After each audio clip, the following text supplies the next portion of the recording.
All right, truth tellers, let's get into it. Let's bring in my favorite people. Judge Lauren Lake is back. Welcome back. Thank you. Dimitri Wiley is in the house, unfortunately. Unfortunately, Unfortunately, it's crazy. So glad you're here. We love you. Crazy. Unfortunately, it's crazy, but it's a pleasure to be here. And the queen of truth talk, Dr. Cheyenne Bryant. Welcome, my sister. Thanks for having me. Actually, thanks for being a guest in my house, Torrey. Anyways, what's up, truth tellers? It's your favorite doc, Dr. Cheyenne Bryant.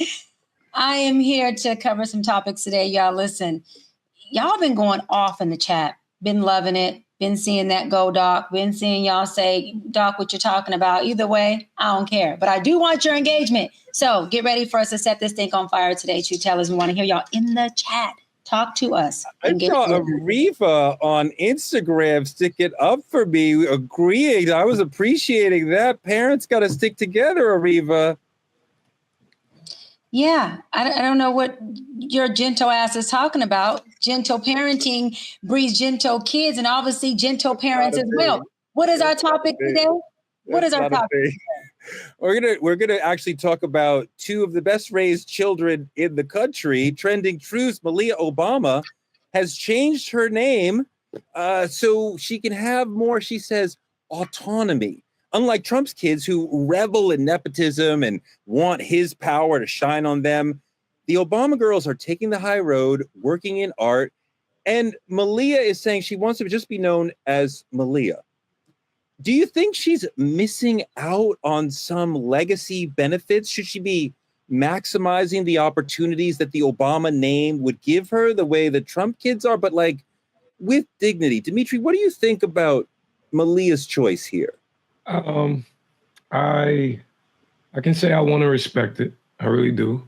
But to keep it honest with you, if I had a name like Obama, that's my last name, I would use it on every resume, every studio session, every scholarship, every job interview, everything. I'm using it to walk through every single door that's been locked for people that look just like me. Every last one of them. Like, you know how many times I had to be twice as good with like half the chance of actually getting what I was reaching for? You know what I'm saying? Like, to me, you best believe I'm using it. And the thing about it is, it's not to cheat. It's not the idea that I'm using it to cheat, but it's simply to even the playing field. Like, we talk in the Black community all the time about building legacy and breaking generational curses and XYZ.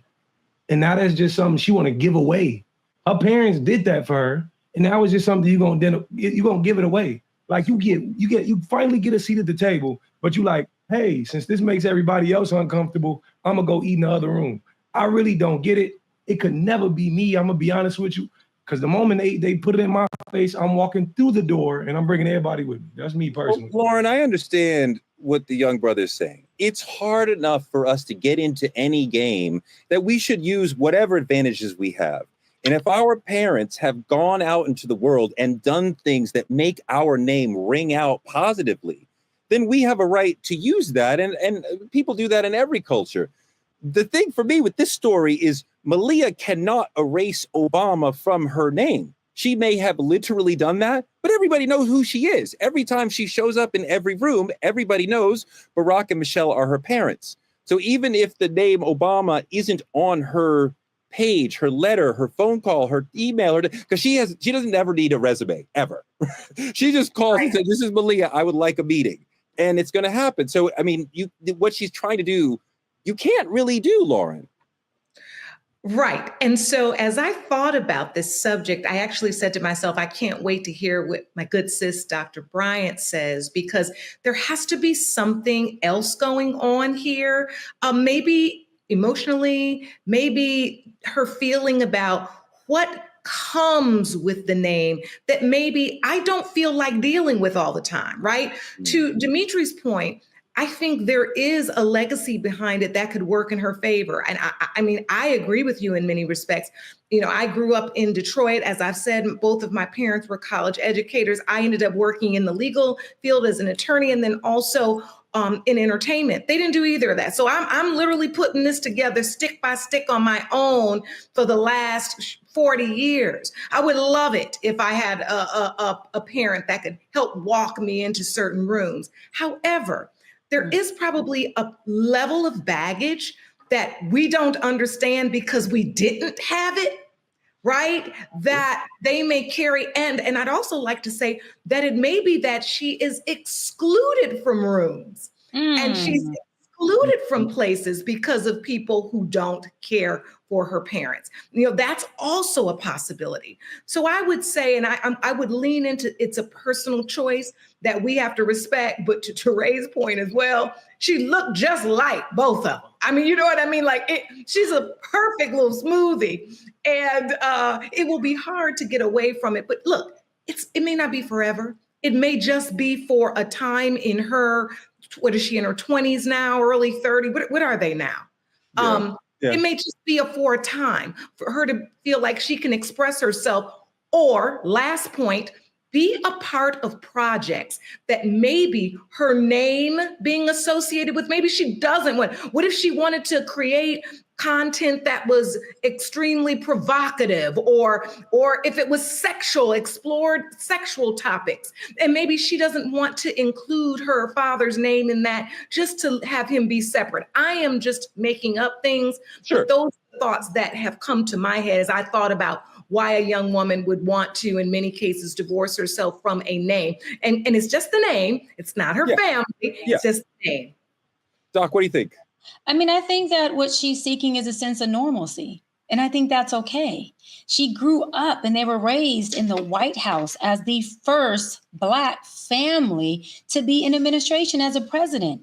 And listen, I am nowhere near in the celebrity status as the Obamas. Okay. I'm just little old Dr. B who was entered into this celebrity space. And I know for sure that my brother and my mother and even my best friends, they are at the point, and it's only been, a short amount of time, where when we go out places and people want pictures, or we're at a concert and people are at the restroom and standing in front, and they're absolutely nice. And they're telling me they love my work and they're so kind and they're fans of mine, that they are already going, we need a sense of normalcy, Doc, or we need security. We've been in line to purchase drinks or food, and fans came over and said, I love your work. Let me buy you guys a drink. It is a beautiful gesture. But everyone I'm connected to is directly impacted and affected by my work, my brand, my celebrityness now, and me doing what I do. So tying it to Malia, I just feel like if baby girl wants to have her own identity, that is perfectly fine. If she wants to feel a sense of normalcy, so like Judge Lauren said, when she goes places that Obama doesn't either inflame or deflame things for her, I think she has a right. And I respect her decision to say, listen, love what you've done for me. Doesn't mean I still won't name drop when need be in the room to say, you know who my daddy is, you know who my mother is.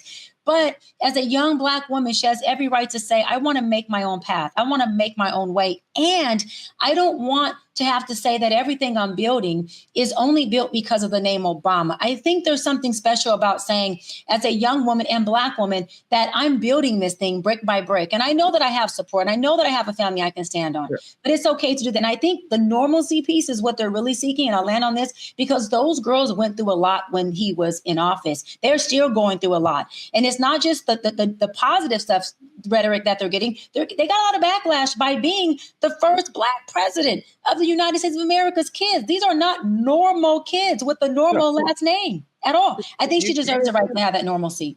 No, I get it. You can't not be yourself. You can't not be Malia Obama. We all know who you are. She's a filmmaker. She walks in the room. They all know who she is. People want to work with her, partly because she seems very smart and very poised and very capable and very talented. And we should want to help a young person who seems all those things. But also, nobody will ever forget. I mean, these two people, her and her sister, were really part of the Obama legacy, and they were on stage with them, and we watched them grow up. And there's so many people, especially in the world of independent film or Hollywood, who love the Obamas. And the name is going to give her a shot in any project she wants to be a part of, whether or not it's actually on the page or not. But I appreciate the desire to want to have some sense of individuality, right? Yeah. I think that's just like, let me be me. But your father and your mother will always be, at least invisibly, lifting you up. Of course. And that's okay. You got folks whose parents aren't the Obamas who, Judge Lauren Lake's father, rest in peace, my father, rest in peace. We're standing on their shoulders. They're always lifting us. I know if I told my father I want to divorce this last name, he'd be turning, flipping, and rise from that grave because he's big on the Bryant last name. And so I personally couldn't do it. My dad would be disappointed, but kudos to Malia and the Obama family for allowing their daughter to have her own discovery stage and go into her own self-discovery mode. You make a good point because, when I went to college, I started going by one name. And my parents never flipped. My father never flipped. He was like, I completely understand. Fuck that slave name that we don't know where it's from. And we gave you an African name that is so unique that you can roll with that. And the whole thing was like, this is what you chose to give me. This other thing, we don't know where it's from. I found out later in life, the person that I was told is my grandfather was not my grandfather. It's this other person who you never got to meet is actually your grandfather. So the literal line is broken. But my father, and I understand what you're saying about your father, but my father reacted to a totally different decision in a totally different way. And he totally embraced and loved. And he felt affirmed by it because he had been part of the decision to give me this unique name that stands out even without a last name. I love that, Ray, because the truth is paternity matters beyond the name, right? It is just a name. Think about it. For women as well, I don't have my father's last name, although, I am a living, breathing extension of his legacy, and I live that out every single day. I've created an entire show about that, but I don't carry his last name. I actually got married. I took that last name, and then I kept it because I was working. I think maybe for women as well, there is a thought that we ultimately may or may not take our future partner's or husband's last name anyway. We can always add our father's last name in as a middle name. We got options. So I think, right. And so that's why I said, kind of give a young woman a space to do what she feels like she needs to do because she feels like she wants to do it without, thinking that it is some type of, her being critical of her family or wanting to divorce herself from her family. I love y'all. I agree with y'all. I'm just over there with it. I'm on the other side of it. I think if she grew up on the opposite end, the opposite spectrum, and she saw what it's like to not have a name that actually rung a bell and that could walk you into a room, she'd completely be looking at this differently. I think it's the way she grew up, how fast she had to grow up with that name because she was introduced to stardom as a kid or popularity as a kid. If it was any other way, she'd be looking at this completely differently. Because she doesn't see privilege. She may view it as a burden. And I understand. Give me a little privilege. Sprinkle it on me. Give me some nepotism. I would be LeBron James Jr., Jordan Obama. Give me all of it. Every last name you got. Give me all of it. I respect it. And I might be more like Dimitri with it, really, if you gave me, God forbid, you gave me that sort of privilege. Let me move on to our second story.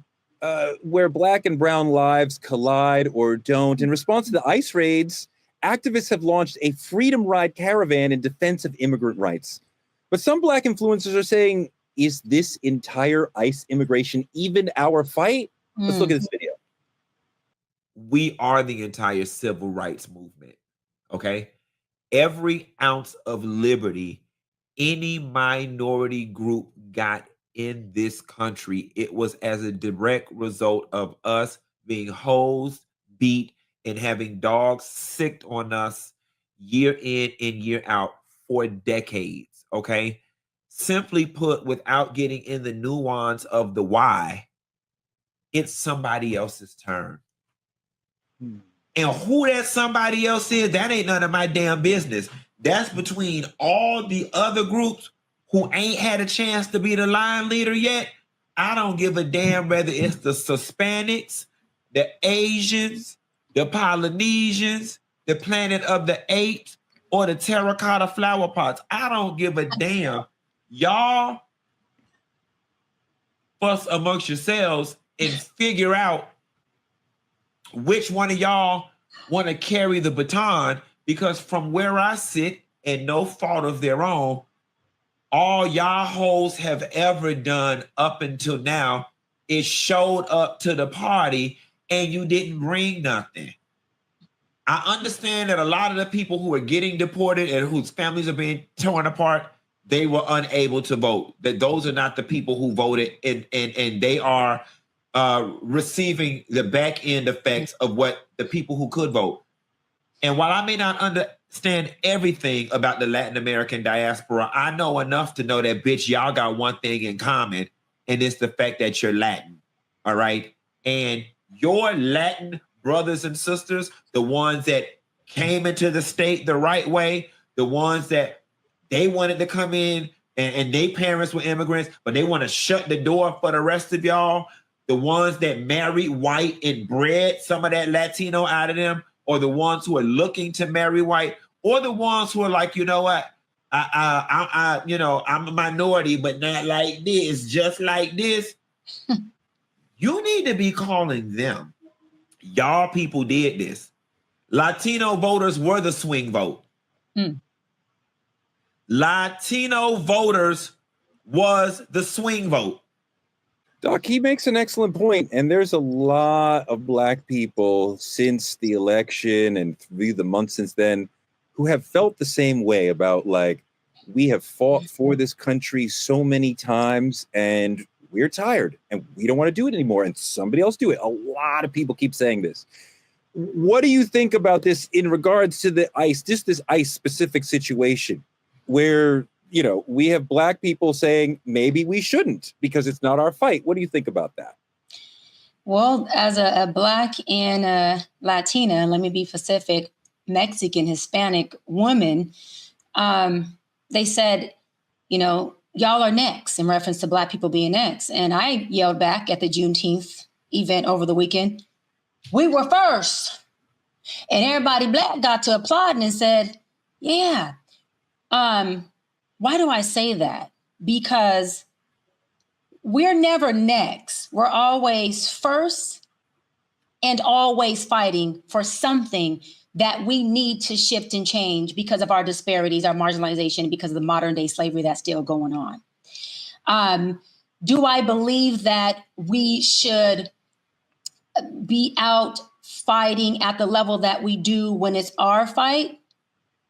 No, because I don't think that this is our fight. Let me go deeper. This is going to hit a lot of people, and I'm okay with that. The racism between Black and Latinas or Latins is much more deeper, just not louder than it is between Blacks and whites. That is a conversation for some reason we don't have often enough, and we're not having loud enough. There's a lot of Hispanics that don't and have never cared for the Black community at a deep-rooted level. And there's a lot of white people who ally with us a lot more deeper and further than the Latin community. And when I say Latin community, I'm not talking about the Puerto Ricans, the Dominicans, because there are a group of Hispanics, when I say Hispanics, Mexicans, who would deem them as niggas alongside Black people being niggas. And so when we're talking about Mexicans and Blacks, that has been a deep-rooted race war that is not talked about. I talk about this with NAACP. It's always this Black and white stuff and supremacy we talk about, but there is a big racial disparity and a lot of racism that goes on between Mexicans on Blacks. And so is it our fight from a humanity perspective? Yes. But is it our fight always to be on the forefront, fighting for things that we don't benefit from? No. And so I say, is ICE in a position of not showing humanity towards a race of people? Yes. Are they wrong for that? Yes. Should they be treated like animals? Hell no. But I have to say that, no, this is not a Black fight. This is exactly that. This is a Hispanic fight. And we can stand in allyship, but I don't think we need to be at the front of the ship. Just how I feel about it. Again, and my family is half Mexican, and that's just how I feel about it. No, I respect the position, and you have every right to that position. And a lot of Black people agree with you. I think that it is our fight because I think that justice anywhere is a threat to justice everywhere, right? And that is something that Dr. King has talked about. And my allyship in these sort of situations is not transactional. It's not, I'm not supporting Latinos or immigrants because they supported us. I'm supporting what I think is right. no matter what direction that they go. I'm going to fight for the justice that I believe should exist. I want to roll a clip of an African business owner who said that his Latin employees were plotting against his Black employees. Let's look at that. Who are working in my company. I'm a Black man.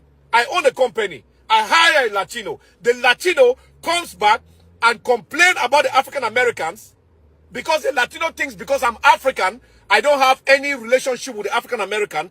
The Latino comes to me and tell me that you are an immigrant. I'm an immigrant. That African American cannot work. I have Jose, I have Gonzalez, my brothers who know how to work very well. You need to fire the African Americans and I will bring a lot of hardworking Latinos who work for your company. This is my company as a Black man. My company. I was a contractor at Quantico Marine Base in Virginia. A contractor for General Electrics. And the Latino workers that are hired, they are snitching on the African American workers that are hired for me to fire the African Americans so they can bring Latinos to take their place. Dimitri, do you feel like when you watch a video like that, when you hear the stories that like Dr. Brian is talking about, that do you feel like the Latino community, the Hispanic community are truly our allies? Not exactly. No, I don't. No. This is me being very transparent. First off, before I get into that, can I say how proud of that business owner I am? Because for once, I seen Black support Black, and you know, if you know the actual heritages and things around that nature, to be African American and support African Americans and seeing us all as one. First off, applause, because he didn't have to take that stand. But Torre, you said something earlier. You said an injustice for the Martin Luther King quote: "Injustice everywhere is a threat to justice. The injustice anywhere is a threat to justice everywhere." Now, I do believe you. I feel you. I get it. It resonates through my bones. But I don't quite feel like anybody should use that quote against me when you want my Black body to be on the front line. Like the question becomes, where was all this in 2020? Where was the Latino Black Alliance in 2020? Because if I remember correctly, there was a lot of them who actually sided with the cops and with the Karens and all of these things. But now it's Black and brown power unity. But when we needed that back then, I ain't hear from too many people. It was crickets back then. You know what I'm saying? And all I'm saying is, if you want us to fight with you, you got to fight with us. Black pain is an ongoing thing. So I just can't put my fight down and come fight for yours. It's interesting because I think there's some deep cultural differences that we're referencing, Lauren. I think for one thing, in Los Angeles and in Southern California, the Black and brown communities have historically been more at odds. And in New York City, the Black and brown communities have felt politically aligned and have fought together more often. So when I think about back to 2020, I feel like a lot of brown people were out there with us. But if you were in California, you had a different experience, then maybe that was different. But Lauren, there's a lot of reasons I think that are valid about why Doc and Dimitri and others maybe feel the way that they do. And I think some of it is like, I want to hear your thoughts, but some of it is like the way that we feel as people of color. Some Latino people don't look at race in the same way, that they're putting other things like religion or wanting to be American or whatever, like the way that we wear race on our sleeve and it's a defining political factor for many of us. For a lot of them, they don't look at the world in that same way. I think you are correct. I think African Americans have a different relationship to this country than most other races and cultures. I mean, it's just different. It is what it is. You can't change it. And we know things about the way this country works because we have had to live, die, endure, survive through this for centuries. And I've said this earlier in the week as we've talked, we have to play chess and not checkers. We have to think before we all go running out in the streets, because what we know as African Americans is this changes the dynamic of this whole fight if we go running out into the street. And nobody can tell me any different. So I say to myself, yes, The essence of what's happening here is a part of our fight. Racism, denial of due process, civil liberties, all of those things are a similar and often in a joined fight that we move through as people of color, which people don't even like that term anymore, Black people and brown people in this country. However, although the essence of the fight is the same in some respects, the execution of it has to be different because we move in this country differently. If we got out right now, if tomorrow we left our homes and ran out into these streets, similar to how we did during the Black Lives Matter movement and all of those things, this would immediately take on in a completely different political landscape, this entire fight. And I will even I'll step a little further, and people may disagree, but I believe it. If we get out into the streets and march and allow them, to create the civil unrest, which allows them to then say, we're out of hand as protesters, we got to lock us up, we got to get the pellet guns out constantly and do all of the things to us, it changes the issue. I think right now, there are other ways that Black people who are believing that they are a part of this fight and this fight is there can help and aid in this fight. And I don't think it's necessarily to do what other people think we should do. It's for us to understand that we have a different understanding of the way this country works. And it's also to remind people that we did align ourselves with all people of color in those voting booths. We did. And we told everybody, this is how we don't get here, is we vote like this. But many people didn't want that form of allyship. So you don't want to align with me when we can do it safely from the voting box and all return home to our families. And yet now we yell and scream and we've got to align so that we all go on the street when we know it's our sons, our fathers, and our brothers that's going to prison and that's dying. That's the history of America that is real. It hasn't changed. Doc, it does feel like a politically self-inflicted wound in that so many of our Latino brothers and sisters, Latina sisters, voted Republican, and now this community has a massive political problem. Listen, again, as a Black and Latino woman who fights as president of NAACP for Black and brown rights, and I stand on a mountaintop and I do what I'm allowed to use my platform to do it. I truly believe that the Hispanics voted heavily for Trump because they dislike Black folks, especially Black women, so much that they rather vote for a racist white man or even possibly a dog than vote for a Black person. And if that ends up being something that people get upset with, I'm okay with that because I'm here not to be liked, but to speak the truth. I have been in a family split with Mexican Hispanics and Blacks. Black people have never had a problem with Mexicans, have never had a problem with the Hispanic Latin community. Our problem has been with the white folks. We know that. We talk about it all the time. We've never had a problem with them. Mexicans have always, and again, I'm Hispanic. I love my brown people. I'm on the West Coast. I'm in LA. They've always had an issue with us. We are always fighting for policies and legislations, including DEI, that work and serve everybody else. And then we are the last people in line that they shut the door on and say, Torre, there was 2,000 spots for this. And all of the other colored people got them. And now that you're 2001, I'm sorry, brother, that you fought so hard for this and you were on the front line, but you and your family don't get this aid today. Figure it out. That's where I have a heartbreak and a problem at, because we fight and ally with everybody and we get policy passed because we are them people who march and protest. We're inside as NAACP. We're outside as other organizations. And we do align and we do connect with each other and we get shit done. Just for us to get to the front door and for them to say, sorry, y'all, all the other color folks have taken up what y'all have fought for.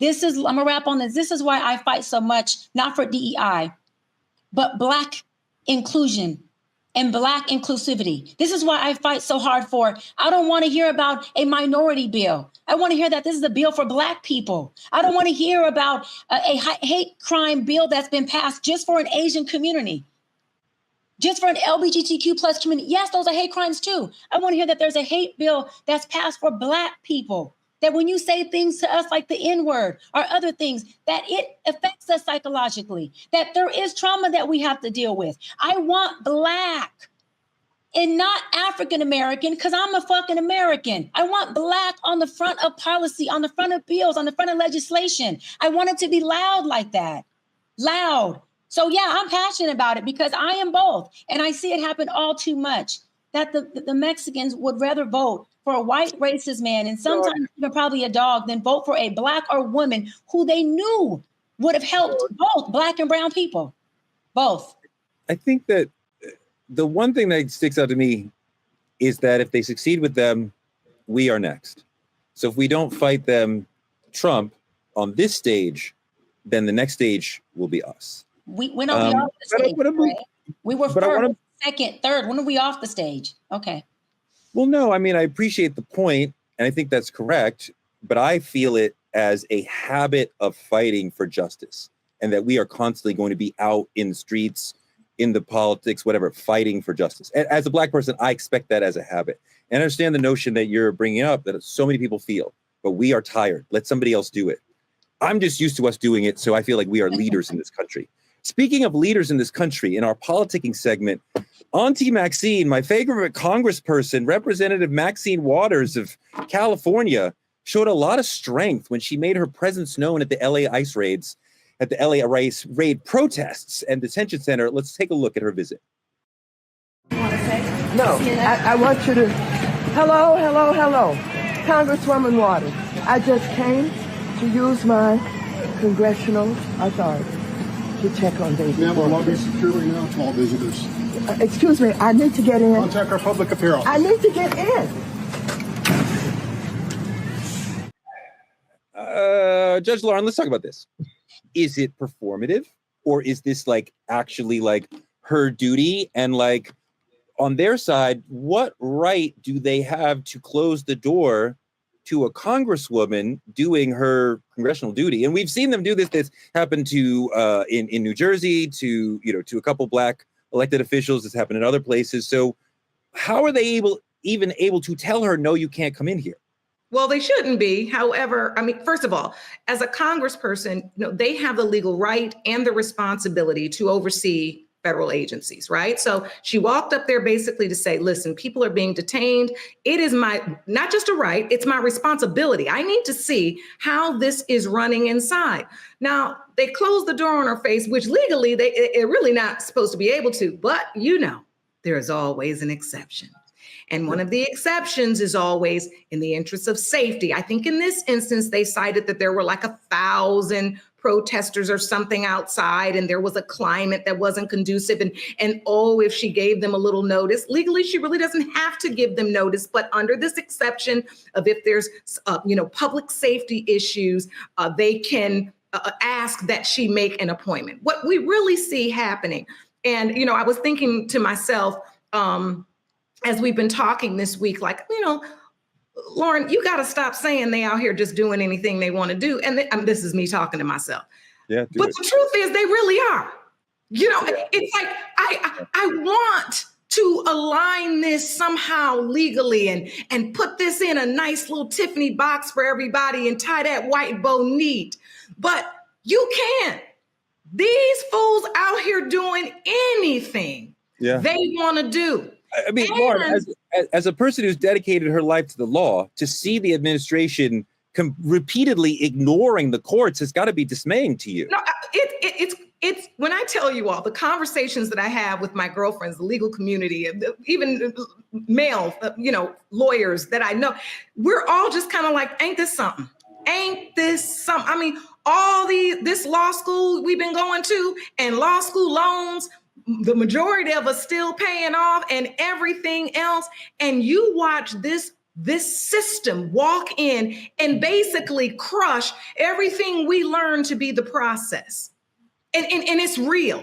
It's happening in front of our faces. What's the kids say? They play in your face. That's what we feel like, right? And we're sitting here now trying to figure out, as you asked so beautifully the other day, Trey, well, when is it going to be enough? Like, and how do we get to that point? And again, to my point that I keep saying, what's the chess game here? Because if we just roll out into them streets, we're going to give them a reason to start shooting and dragging us in. Now we're preoccupied trying to get our nephew, our cousin, our brother, and everybody out of jail, and we ain't in on the fight. So I'm going to tell you this with all sincerity. We're in some uncharted waters right now, where people are really in, and I'm big on this because, look, I make a living talking. And yet I do feel like sometimes it's just too many people running their mouth, right? When we need to be in some quiet rooms, we need some think tanks. We need to get somewhere quiet in the basements of some churches and figure some things out. And everything don't have to be, publicized. Our ancestors worked in silence. It was called the Underground Railroad for a reason. We knew the power of a covert operation versus an overt operation. And I think to get ourselves out of that, we're going to have to do a little of that. Dimitri, the sister makes a fantastic point that there are other people who perhaps could join the fight. And I understand the value of Auntie Maxine in this moment. She is one of the most famous Congress people there is. So when she shows up, she brings cameras with her. News media says, let's run that footage. Footage of Maxine getting the door shut in her face is very dramatic. CNN, everybody's going to run that.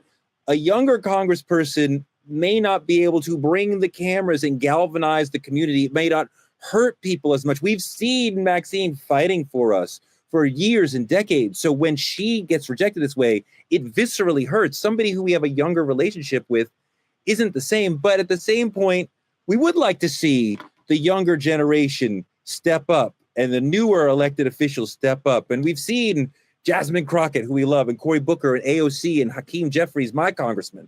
But we need more. Where's the rest of your generation? First off, I'm finna go look for him. I'm gonna talk to him for you. I promise I'm finna go look for him. But there's a couple things I want to address in this as we look at this video. First off, y'all doing my TT Waters like this is insane. I'm talking about absurd. Like, this woman ain't been out here holding it down since as long as we've been alive. I'm talking about you too, Torre. You know what I'm saying? She got time in the game. She done fought Reagan. She done fought Bush. She fighting Trump. She fought everybody. And now they acting like she ain't got the clearance. This is literally an elected representative of the people. Like, what are we talking about? Like, make it make sense. And half of these people in office with zero backbone, zero resume, get more access, more respect, more TV time, but they treating her, slamming the door in her face like she's a trespasser. Ain't nobody show no ID. Ain't nobody show no badges. Ain't nobody say this. They didn't explain the situation before they slammed the door in her face. I don't understand it. But my question is, the biggest question is, where is the rest of Congress with this? Why ain't they speaking up? What are young people at, like you said? What are progressives? Like, where are all these people who's supposed to be fighting for my TT? The fact that she was just disrespected. You know what I'm saying? If Maxine Waters don't get access, who in the system should have access? Like, I don't understand it, but you're right. You're right. It's time for some younger people to step in, but they should be more mad that someone of this stature is getting declined rather than, you know what I'm saying, than anything else. They should be mad at that first, and then we get mad at everything else. Is this performative or is this effective? Definitely performative. Definitely performative. I think we do need young leadership. Why? Because we need some folks that actually get pissed off. I think the career politicians, I think that they are tired. I think that they are trying to show this very graceful, astute way of leadership. And it looks good. It's performative. It's transactional. Looks good on camera. We need some young folks to get in there and get pissed off. I'm not saying get violent. I'm saying be passionate, be pissed off, have a different oomph for what's going on. They arrested our state senator, Alex Padilla. You arrest a senator by saying they didn't know that he was a senator. But that's a lie, because the person that escorted him in there introduced him as Senator Alex Padilla.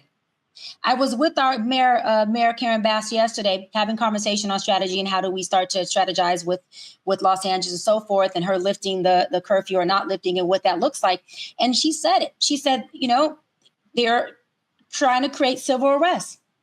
That's exactly what they're attempting to create. You're arresting a senator. You have threatened to arrest the mayor and the governor of this state. And she said very clearly, she said, I believe that he is attempting to see how much they can get away with in the second biggest state and city in the U.S., because the biggest Democratic state, California, if they can get away with it here, guess what?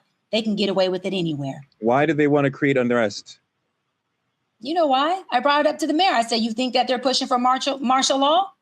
And of course, as a mayor, I want to make sure I protect her as well. She didn't want to use that word because she doesn't want to put out a fear factor into her citizens. And I understand as leadership, but I can use it. And she said, I think they're trying to create a civil arrest by showing that we're out of control, by showing that the elected officials down there can't even handle their city. She went and put a curfew, and a curfew means what? We're out of control. And so again, the attempt to create a very hostile martial law environment so he can call this martial law and be into this dictatorship is what he's attempting to do. And let me tell you why, because you have the folks on the street saying LAPD should back off. They should not be out here. They should back off, right? But if they back off, who do you think takes over? The Federal Bureau. Who do you think takes over? The feds. Right. The mayor was talking. Come on, sis. The mayor was talking about this. She was telling us, if you want the LAPD, the city to back off, the feds. Who feds? Who? The 300 National Guard? Who? That's the 700 Marines? Who are already here? Who are already here? This is the point. Who are already here? Whoever they decide to send. This is the point, though. But if we tell all of our law enforcement officers here to back all the way down and don't have no involvement with policing our community, then our community is stuck with just the damn military, with just the damn National Guards. That becomes martial law. That is now the military taking over the city on our own soil. That is exactly what they want, which is what we cannot play into. Go ahead, sis.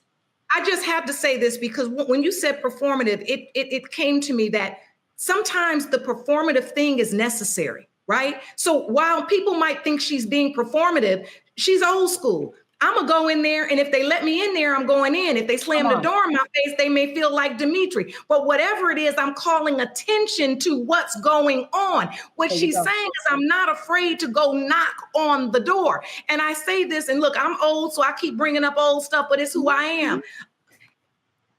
Emmett Till's mother was performative. She left his casket open. Yes. I could cry right now. I just got a chill that went down my back. Ain't no way in the world I want nobody to see my baby like that. Yep. But I do that for the greater good, to show people this is what happened to my son. Somebody has to have courage enough to know every Black person sitting at those Woolworth counters willing to get spit on and hit were performative. We were performing a nonviolent act so that we can shame people and let them see what in the world is going on and how wrong this is. And so, and as you can see, I'm a dramatic individual, so I don't knock a little performative. So for all the people who's saying Auntie Maxine just going up there being performant, shine on. Yep. Okay, my sister, somebody got to be willing to step in the light and catch the heat and get the door slammed on them. Yes. Just like our ancestors were willing to be the ones getting spit on and spat on, I should say, and clubbed and beaten. And that is what we have to do to show what's going on. Lauren, that was really powerful and beautifully said. And you're absolutely right. So much of Black history has been performative for a revolutionary value, right? There's nothing performative on purpose. Performative on purpose, exactly. The world would not be the same if Sister Mamie had not made the decision that she made, that so many parents would have had a hard time making. But thank God she made it, and thank God Jet shot it, and thank God they published it, and that became a story that changed the civil rights movement. Yeah. Let's move on to our main topic: sane-washing. Everybody wants to talk about mental health until it's time to talk about their own stuff. Even Trump is throwing therapy words around like he's a victim. He is not. And Black people are out here trying to heal from the systems that he helped break. It's not healing. It's like sane washing. Like talking about how mental health is being hijacked to dodge the truth, to dodge accountability, to silence people. Let's go there today. Let's have that conversation, because nowadays it seems like everything is a trigger and people need more accountability. We have a whole trend called sane-washing, where people weaponize mental health language to avoid responsibility. And they use it, it's like therapy talk turned toxic. We got a video about this. Let's take a look at that video. How does it happen that a man who speaks the way he speaks, deranged sometimes, delusional sometimes, some of the things he posts on Truth Social, his website, you cannot repeat on American television. You wouldn't repeat the words in front of your children. That's who he is. How did we get here? How did the Republican Party get here? And I have to tell you, and I hesitate to say this, and I don't know whether Jonathan or Willie or Donnie would agree with me, but there's a false equivalency going on in the coverage of this race, in that Donald Trump can say whatever crazy things he wants to say about submarines and sharks and electric batteries, whatever he wants to say.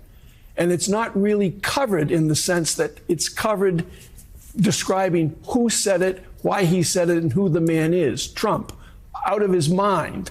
And always in that story, in the equivalency, the false equivalency by too many reporters and too many American newspapers, there's also, by the way, Kamala Harris changed her mind on fracking. They always throw in something like that in coverage of the story. It's ridiculous. We don't cover the man for how dangerous he is.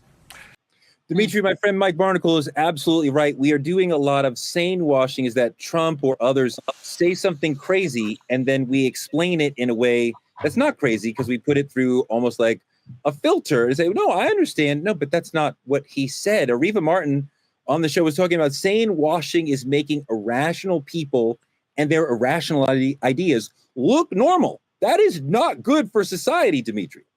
Well, I want to start here. First off, if this is who we have to sane wash, why the fuck is he president? That's just me. No more F-bombs for me, I promise. But I'm not going to make this about Trump. I'm going to make this about the cover-up. I'm going to make this about what mental health is now turned into. I believe in therapy, really do. I've done it, still in it. And from where I'm from, that's a really big step, right? Because we taught to man up, don't cry, pray about it. Anything other than therapy. Therapy was viewed as this negative thing when I was coming up. But now, I think therapy is being used as a new language for manipulation. I think it's not some form of emotional intelligence that they're seeking and learning in therapy. It's some emotional escape artistry that people are now doing. Like everything is it's not about how you feel. You're just projecting that onto me. Oh, I'm triggered, or my boundaries are XYZ. And people, it's fucking people up to the point to where people who are actually doing therapy, who are actually doing the work, who should be proud of themselves, every time they're triggered or bothered, or they understand the situation to a depth that therapy would explain it, then it becomes, here we go with this shit again. To the public eye, people are viewing it as an excuse. And when in all actuality, it's a real fucking thing. And to see it used to this magnitude, this is our president we're talking about. The fact that you feel like you have to explain what he's trying to say, he shouldn't be talking. This should not be the man speaking for our country. That's just me. But I absolutely hate what therapy's turned into. Well, the use of it, it's utterly disturbing. Doc, let's talk about sane washing from your perspective in the mental health field. It seems like many people are weaponizing things like boundaries and other popularized aspects of mental health to escape accountability and to push others, to silence other people. What do you think about that? Yeah, totally. Well, so there's two different sane washings on the corporate level and on the interpersonal level, right? So at the corporate level, which I would tie more to Trump, or elected officials are on the business level, they use it so that they can obviously manipulate people to have them in the space and in the environment that they need them in so that they can get the performance and the transactional responsibility or expectation of them, right? And then it happens at the lower level of the interpersonal relationships where people are using mental health words and terminologies and diagnoses more as a way to say, look at me, I'm the victim. And as me being the victim, I want to be able to pull you in to do these things that I need so you can help me because I'm the victim. I have this mental health diagnosis. I have these characteristics. I'm triggered.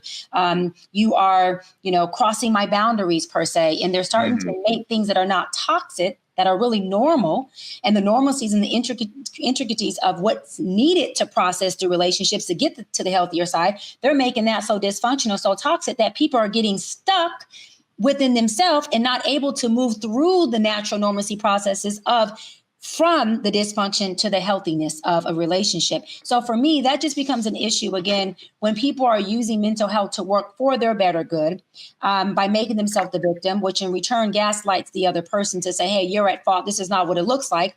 And you are being toxic towards me, when in reality, you have two imperfect people that just need to work through some things. And at the corporate level, it's really dangerous because they're doing it again through media. They're doing it through politicking. They're doing it through leadership. They're doing it at the executive level, where you have staff members, you have a cabinet, and you have folks like us who are citizens of a presidential administration that totally sane-washes us with putting out these rhetorics so that we believe, and we are brainwashed, sane-washed to believe that we have a problem with his ideology if we are not in alignment with it or don't agree with it. It's an intense manipulation, and people do it everywhere. Lauren, I think there's some political gaslighting going on within this. Mike Barnacle referenced that as far as media is part of this, because Trump says crazy things and then media interprets it in a rational and reasonable way. And then we are meant to deal with a reasonable and rational idea when that is not at all what he said. And when we go back to but pay attention to what he literally said. And they say things like, don't take him literally, just take him seriously. I'm like, what are you even talking about? What do you think? That mean? Talking in circles. It's like we all living in a Cracker Jack box. It don't make no sense. And that's why I sometimes I really do now have to turn off the news, because it becomes an insult to my intelligence and an assault, right, on my intellect. Because you're not going to convince me that what he just said made sense, or what you just said makes sense. And how you going to spend an entire hour, bring on legal pundits who have, like I said, gone to law school, political analysts who've been doing this for 30 years and talk in circles for an entire hour about something you know didn't make sense, or more important, we know they lying. And I think we have to this is why this show exists. Truth Talks, to speak truth to power, for us to be able to start saying, listen, we're not doing all that. Call us when you're really ready to talk about it. And we need to show it through our viewership, where we're watching, right? That's why people need to tune in here so we can call it like we see it, instead of sitting there wasting and being on a news cycle for 3 and 5 hours, and you leave out there being hypnotized by phrases, fake. Remember, it all started with fake news.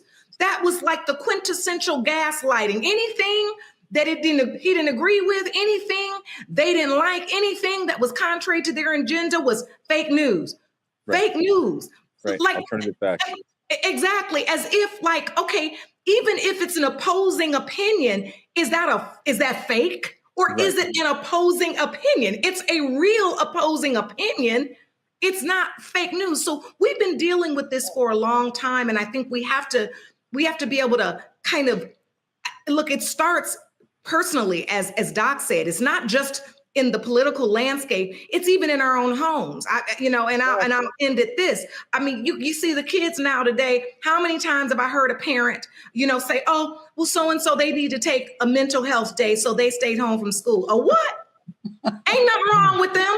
Ain't nothing wrong with them. No, all right, Lauren, I was with you until then. You lost me at the end. But Doc. No. Let me finish my point.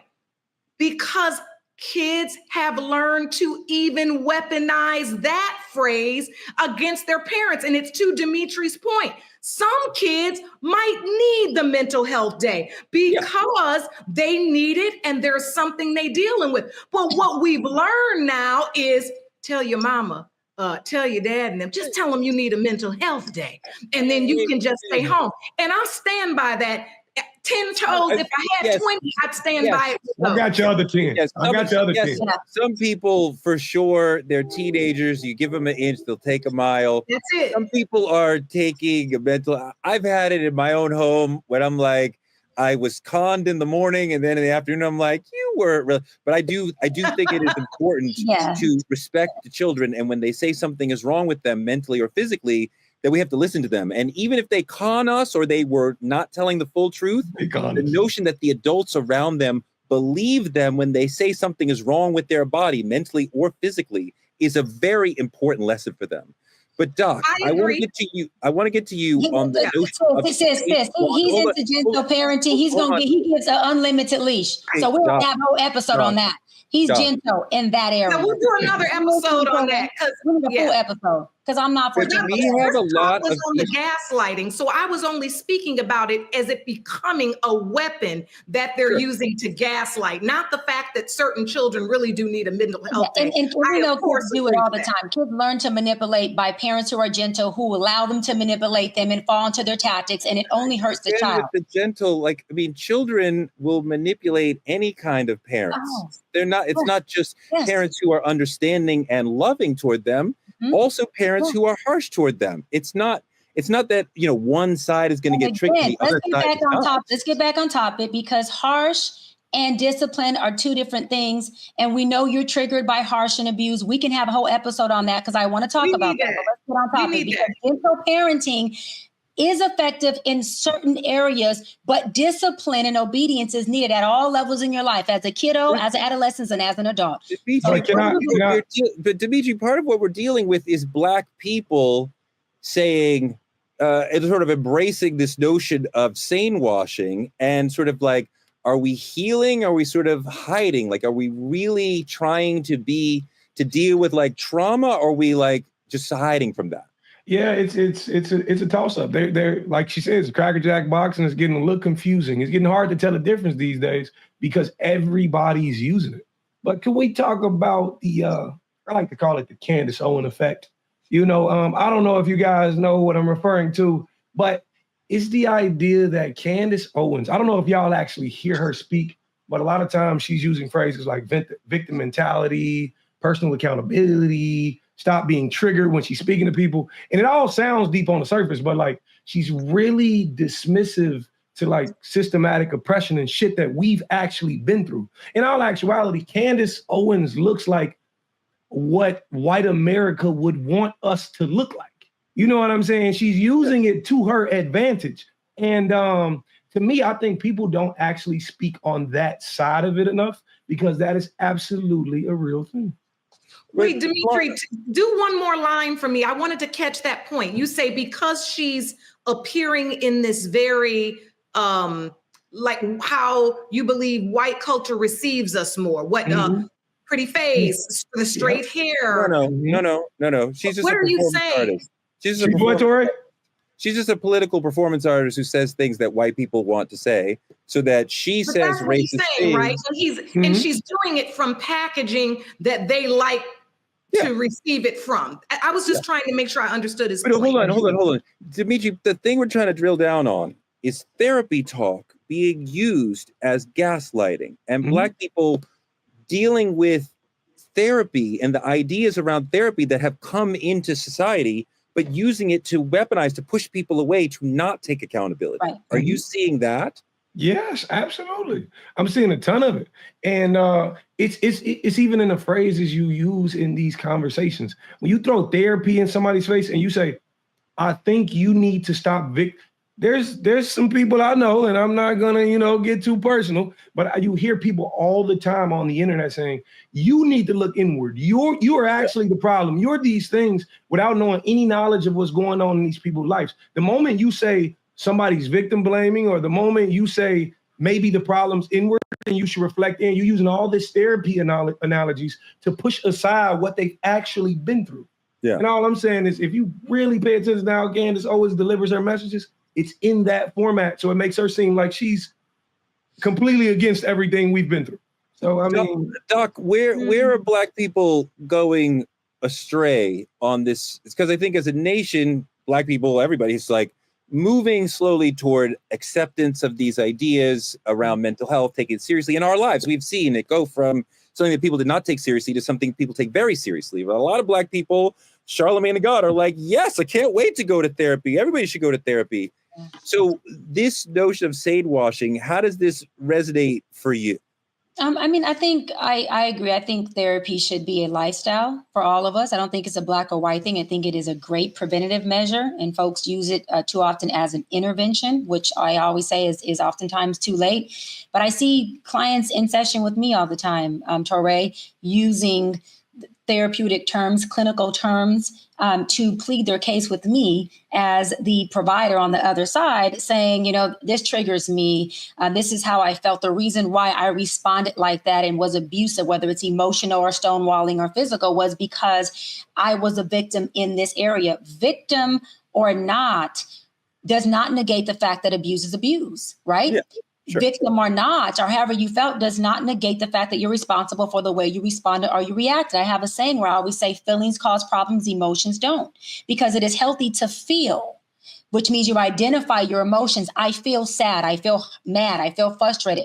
Perfect. We want to know you're human. Let's identify those emotions and let's figure out what you want to do with them. But once you let your emotions, how you feel, get into your feelings, we have problems because then you're reactory. Then you're functioning at a low level where you're not able to regulate your emotions, and that causes a problem. And what people do is they get into a low functioning state where they can't regulate their emotions because they don't know how to identify their emotions, and they're in their feelings. And guess what happens? They want to say, well, the reason why I'm this way, Torre, is because you're talking about gentle parenting. No, doc, you are inflamed because you may be triggered with the gentle parenting word. Or no, Torre, you're triggered maybe because you've experienced abuse in the past. Let's talk about that. Let's not talk about how you and I are victimizing each other by our difference in opinions. You and I are not victimizing each other, Torre. We're having a difference in opinion about a topic that one or both of us could be feeling triggered or feeling passionate about. So what I'm saying is people need to learn to stay on their square, take responsibility for what they put on it,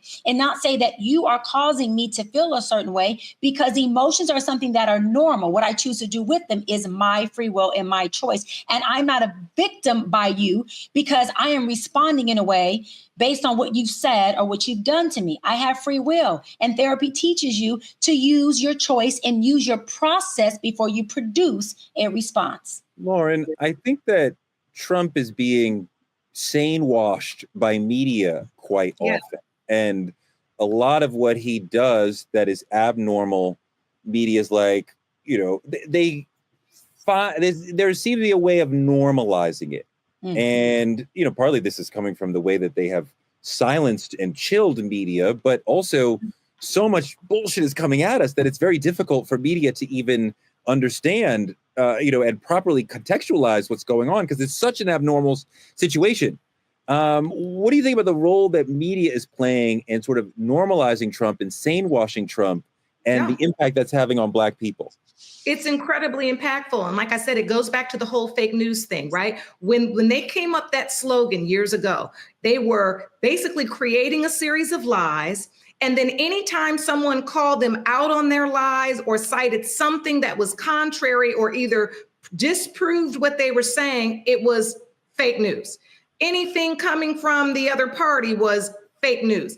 And it became this kind of, I call it, I guess I use the word okie doke because I'm old school, but it's gaslighting. That's really what it is, where you know what you heard was a lie. But when you say that's a lie, they say you're fake news. And the next thing you know, you sitting up there going, now I'm the one that's getting called fake, right?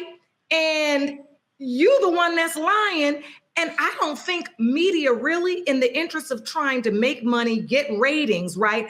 I think we press you remember how the old school songs had the extended play? You know, the song. I do. I remember that. Radio version. Okay, I know. Okay, y'all only do the short songs. But it used to be when it was the jam, honey, good old Earth, Wind and Fire, Stevie Wonder, we had the little short radio version. And then you could do extended play where that thing might have played for 12, 13 minutes. I think what media has done has pressed the extended play, right? Because our media cycle is 24 hours a day, we're now talking in circles all day. And it's the perfect breeding ground for gaslighting because media has become a circus of talking in circles to keep people engaged and showing the drama and the lies to draw people in. We're almost now a victim of the landscape we've created is now killing us, right? Yeah. Everything has to be shock value. Everything has to grab your attention. And so how many times throughout the day do we see them reinforce a bold-faced lie? Now, last point. The average person listening, are they deductively reasoning? No. Are they critically thinking? No, they're just hearing the same video, the same thoughts play over and over again, and people are internalizing those as truth. I'll leave it to Dr. B to tell us how that happens. I just know it is. Yeah. No, yeah, you're right. And there's Black politicians who are participating in this. Nate McCall, Byron Daniels, there's Byron. The sane washing is leaving people misunderstanding the reality that we are in. As Mike Barnacle was talking about at the top, that they are unable to understand how dire the situation is for Black people in particular, for our democracy. There's one of the enemies of our democracy now to tell us that insane things, cruel things, bizarre things, unconstitutional things are, well, Trump has the power to do that. That's just what happened. And we need a much more critical conversation about the news we're getting rather than telling people what happened. Tell them this is wrong. Tell them this should not be happening. Tell them this is extremely dangerous for the entire future of our democracy. Victoria, that's called programming, though. What you just described is programming. That is what cults do. They program. Candace Owens has taken a long time for people, especially Black people, to finally take a liking to her because through her programming process, where did Black people take a liking to Candace Owens? Where did that happen? Hold on. Candace Owens was just on, I don't want to name the wrong, not Morgan Pierce, was another big show. Jody knows what I'm talking about. And she had millions of live views and people were literally in the chat, Black people, just rooting for her. So I'm back. What I'm saying is it's programming. And what media is meant to do is program their viewers so that their viewers now have a message that's on autopilot. And that autopilot runs even when that media is no longer running. So that person innately becomes drawn to the same type of rhetoric or narrative or programming that media is manipulating them with. This is why you'll find that your algorithm on your phone or on your television tends to pick up on the same things that you've been watching, or you tend to gravitate towards people, circumstance, things, and TV shows or YouTube, whatever you watch, that you have already been watching. Or if you buy a car, you tend to see that same car on the road over and over again. When you leave a relationship, people tend to date the same vessel or similar experience. It's called programming. And what we have to do here at True Talks, and as Black folks who are in media, we have to reprogram our people and the people connected to us in proximity to us to understand our narrative, to be able to be on autopilot about the things that represent who we are and the things that work for our community. Because folks like Candace Owens may not be liked by many of us on here, but if you go to her page, there's a shitload of people globally who she's converted to agreeing and liking this Candace Owens and her message of programming. And go to her page. I must be confused about which Candace Owens she's talking about. Dimitri? Yeah. I just want to make this clear because I don't want to leave anybody confused or room to understand what we're hitting on. The idea of this is that the media is saying, oh, Trump's just misunderstood. He's dealing with the pressures like everybody else. They're trying to dumb him down to a humanistic standpoint to where you can understand it. And they're doing it through therapy and things like empathy and all these things. And you got people, us, falling for the okie doke, saying things like, well, Trump gave us a check when other people didn't, or like, I don't like Trump, but at least he's honest, or, he's keeping it real and Biden was fake and all these things. But then you have Nate and Byron actually attesting for this, saying things like, Trump did more for Black people than any other Democrat or XYZ or blah, blah, blah. But Trump knows exactly what he's doing. And he knows what hand it is to play to get you guys on his side. And I think, in my opinion, it's a dangerous thing when you see Black men actually advocating for this. Why? That's programming. Because people believe people believe, oh, it can't be racist if it's a black man saying these things. Oh, this is a black intellect. So we should agree with this. And then you got people who are pulling that side of, and they're falling for exactly what it is. So all I want to say is be very conscious of who's pushing these messages and what messages they're pushing, and understand that this is a president we're talking about here. Yeah, indeed. Well said, Dimitri. That's our show for tonight. Thank you so much for hanging out with Truth Talks tonight. Like, comment, and subscribe on our YouTube channel at Truth Talks-Live. Watch us simulcasting right here on the Black Star Network after Roland Martin Unfiltered. We love his lead and appreciate his support. Support Black media at Cash App, Truth Talks Live, or any of the links on your screen will help us support the show. You can also support us by advertising with Truth Talks, like our friends at the Playpad in Atlanta, Georgia, who reach our over 10 million person audience by working on our social platforms. Small businesses and influencers can partner with us by visiting truthtalkslive.com. Hair Maniacs loves the show, loves Dr. B, loves supporting her in her beauty journey. Tell them about your hair, Doc. Well, listen, y'all, I done told them about my hair every show. Every time you see my hair, know that this is my hair. And this is Hair Maniacs. That's what it is. But it's not just hair. I also use their edge control. They have a really amazing growth oil that I not only put on my hair, I put on my eyebrows as well. It thickens my eyebrows. And it literally has thickened my hair. I already have thick, natural, curly hair. They also have a curl mousse. I mean, these folks have eyelashes, anything glam you could think of. They have for those who wear lace front wigs, or you want to wig it down. Sometimes when I'm on set, I allow my glam squad to put wigs on me. They have this really good wig spray glue. They have a wig glue that you set on 30 minutes. That glue stuff is off. Take that lace wig off, honey, and go to bed and put that scarf on. But Hair Maniacs has everything you could think of, from hair, lashes to glam. They take great care of your doc, as you can see. Next week, you'll probably see this hair down with some beautiful curls, but it will still be Hair Maniacs. You know what it is. Beautiful. You look fantastic with that. Become a VIP member of the Truth Lounge and click on any room for any host. We want to make sure we thank our supporters, Juanita Mahdi, Kyla Carr, and Benjamin Gomes, for their weekly cash support for Truth. If you want to be included in our credits, hit that Cash App and show us some love. Keep supporting Black independent media by telling a friend to tell a friend to watch Truth Talks. This is your family. This is your friends. We're Truth Talks. We're going to come together and argue every night, 8 p.m. EST, 8 p.m. PST on the West Coast. Hit the notification button so you don't miss any of our great moments. And we will be back every night at 8 p.m. We'll see you next week.